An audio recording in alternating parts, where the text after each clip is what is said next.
Post-traumatic stress disorder, otherwise known as PTSD, continues to keep a tight hold on many lives. PTSD, as evident in its name, derives from extreme trauma, which can be disruptive, making everyday life difficult and sometimes impossible for some. Many people have been through a traumatic event, but for PTSD, it really has to be what I would describe as trauma with a capital T, right? So this would be a significant situation or an incident that you directly witnessed or experienced where there was potential loss of life or threat of loss of life or serious injury, sexual assault, those sorts of things. So it has to be a significant traumatic event.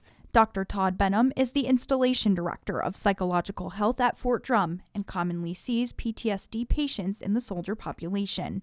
In a soldier population, when you're doing, different kinds of deployments where there are potentially some increased rates of traumatic events, you're going to see a little bit higher rates of PTSD. Although Dr. Benham said the number of PTSD patients has significantly decreased at Fort Drum, it is still something to be aware of. Here at Fort Drum, the percentages are actually relatively low. They've been higher in the past because we've had, different rates of combat operations, et cetera, over the past 20 years. So certainly, between 2001 and 2011, we saw a lot more PTSD here. Dr. Benham explained that psychologists usually look for what they call symptom clusters when evaluating someone for PTSD. These symptom clusters can present themselves as intrusive thoughts, avoidance behaviors, mood changes, and hyperarousal. So what we look for in PTSD is what is happening after time goes on.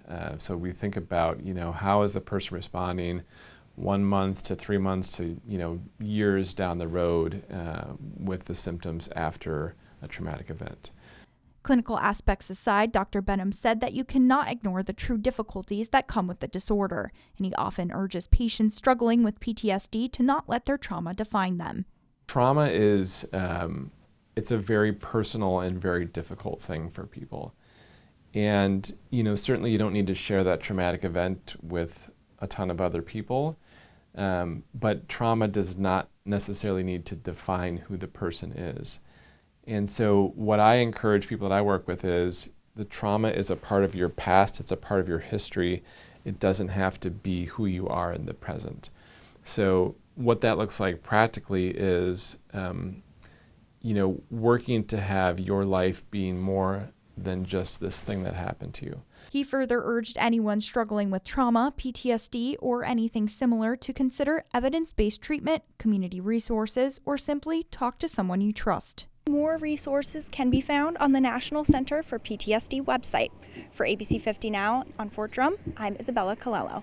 For more local news, go to informnny.com or download the ABC 50 mobile app.